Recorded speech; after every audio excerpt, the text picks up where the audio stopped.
Picture this: a college dropout from Brooklyn. No degree, no connections, no family wealth. Within 2 decades, he's dining with presidents, royalty, and the most powerful people on earth. His black book reads like a who's who of global influence. His private island becomes the subject of whispered rumors across continents. How does a man with no clear source of income amass a fortune estimated at over $500 million? How does someone operate in plain sight for decades while allegations swirl around him like a gathering storm? This is not a story about one man.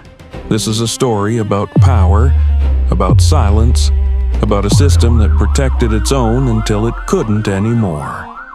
And by the end of this video, you'll understand how the walls finally closed in. Stay with me, because what you're about to learn will change how you see the world. Let's rewind to 1953, Brooklyn, New York. A child is born into a middle-class family. His father works for the Parks Department. Nothing about this beginning suggests what's to come.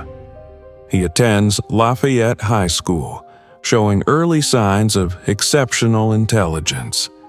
By 16, he's already teaching calculus and physics at the prestigious Dalton School in Manhattan, despite never completing his own college degree. This is our first red flag, and our first glimpse into a pattern that would define his entire life.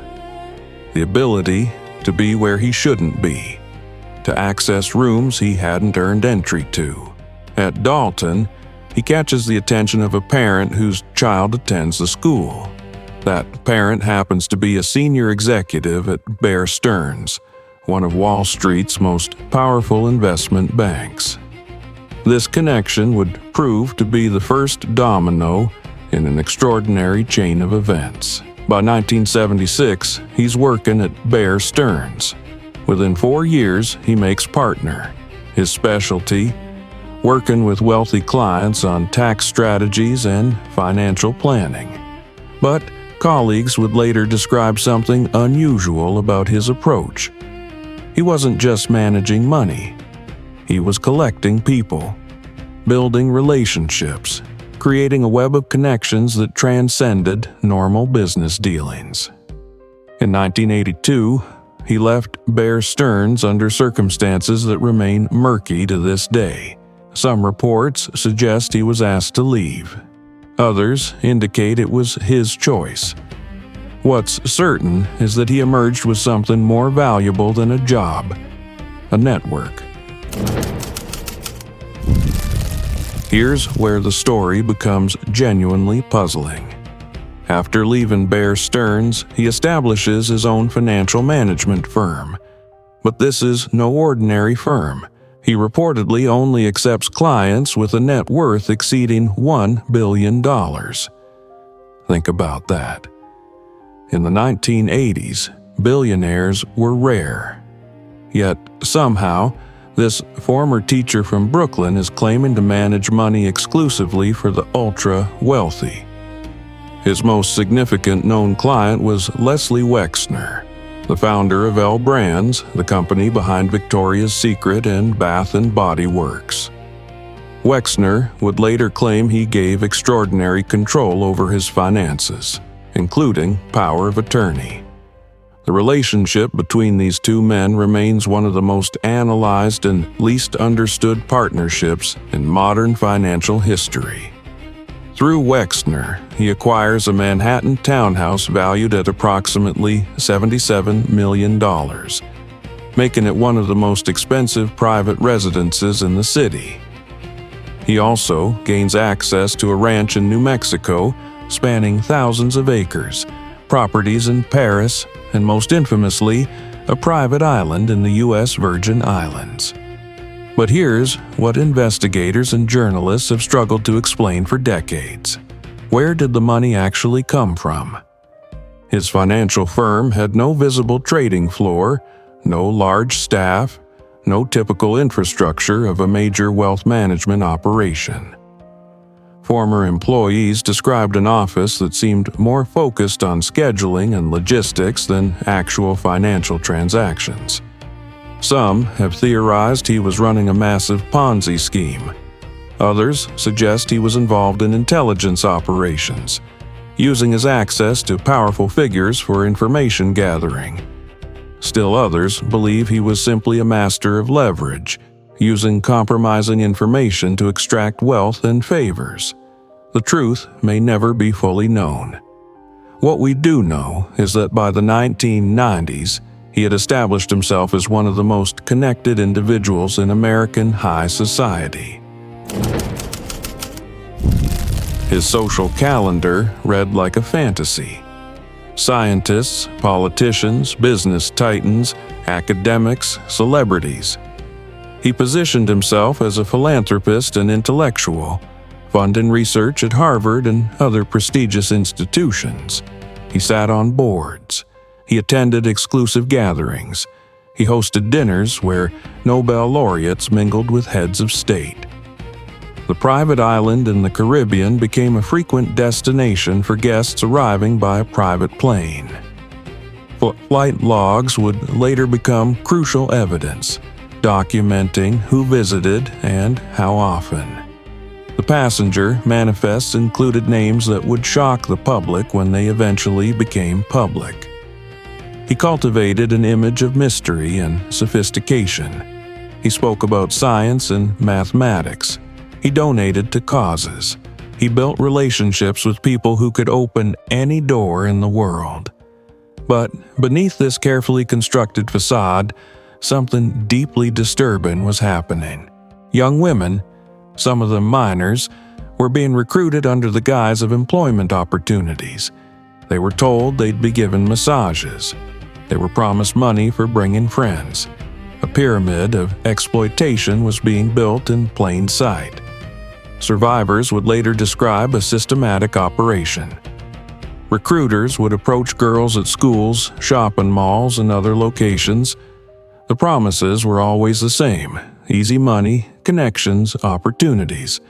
The reality was something far darker. In 2005, a mother in Florida contacted police. Her daughter had been recruited. The investigation that followed would expose the first glimpse of what had been happening for years. Palm Beach police conducted a year-long investigation. They identified dozens of potential victims. They gathered testimony. They built what they believed was an overwhelming case. The police chief at the time recommended charges that could have resulted in a life sentence. But then something extraordinary happened. The case was taken over by federal prosecutors. And in 2008, a deal was struck that would become one of the most controversial plea agreements in American legal history. Instead of facing federal charges that could have meant decades in prison, he pleaded guilty to state charges. He served 13 months in a private wing of a county jail. He was allowed to leave for 12 hours a day, 6 days a week, for work release. He registered as a low-level offender.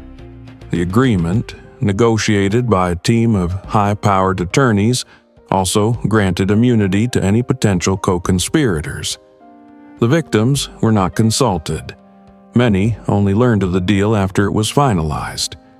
The prosecutor who approved this agreement, he would later be appointed to a cabinet position, a decision that reignited public outrage and scrutiny of the original case. For the next decade, despite his conviction, the social rehabilitation began. He continued to host gatherings. He maintained relationships with influential figures. He seemed untouchable. In November 2018, the Miami Herald published a series of investigative articles that changed everything. Journalist Julie K. Brown had spent years tracking down survivors, reviewing documents, and piecing together the full scope of what had occurred. The series, called Perversion of Justice, brought renewed attention to the case. It gave voice to survivors who had been silenced. It exposed the inadequacy of the original prosecution. It asked uncomfortable questions about who knew what and when. Public pressure mounted. Politicians who had previously associated with him rushed to distance themselves. Donations were returned. Photographs were scrubbed from websites. In July 2019, federal prosecutors in New York brought new charges. This time, there would be no quiet deal. He was arrested at an airport returning from Paris. The indictment alleged trafficking of minors for the purpose of exploitation across multiple states. Bail was denied. For the first time in his adult life, he faced the prospect of real accountability. The evidence gathered included thousands of photographs, detailed records, and testimony from numerous survivors. The case promised to expose not just one man, but an entire network. Prosecutors spoke of co-conspirators. Investigators followed leads across continents. The public waited for names, for revelations, for justice. On August 10, 2019, he was found unresponsive in his cell at the Metropolitan Correctional Center in Manhattan. He was pronounced dead. The official ruling was that he had taken his own life. The circumstances immediately sparked questions that persist to this day. He had been taken off monitoring protocols just days earlier. Cameras malfunctioned. Guards failed to conduct required checks. The timing. Just one day after court documents were unsealed, naming powerful individuals seemed almost impossibly coincidental to many observers. 2 guards were later charged with falsifying records, accused of sleeping and browsing the internet instead of conducting required rounds. The charges were eventually resolved without trial. Investigations continue. His associate and alleged accomplice was arrested in 2020, tried and convicted on multiple charges related to the trafficking operation. She is currently serving a 20-year sentence. Civil lawsuits have resulted in settlements for many survivors. A compensation fund distributed over $120 million to more than 135 claimants. But for many, no amount of money can address what was taken from them. The questions that remain are perhaps more troubling than the answers we have. How did this operation function for so long? Who else was involved? What did powerful people know, and when did they know it? Why did the system fail so catastrophically to protect the vulnerable young people? This story is not over. Investigations continue. Survivors continue to speak out. The full truth may never be known, but the pursuit of it matters. What we can say with certainty is this: wealth and connections created a shield that lasted for decades. It took extraordinary journalism, brave survivors willing to tell their stories, and a shift in public consciousness to finally pierce that shield. If this story teaches us anything, it's that accountability delayed is not accountability denied. It's that silence protects perpetrators. And it's that the truth, no matter how long it takes, has a way of surfacing. Thank you for watching. If this video helped you understand this complex case, please consider subscribing. Share this with someone who needs to know this story. And remember, the most powerful thing we can do is refuse to look away.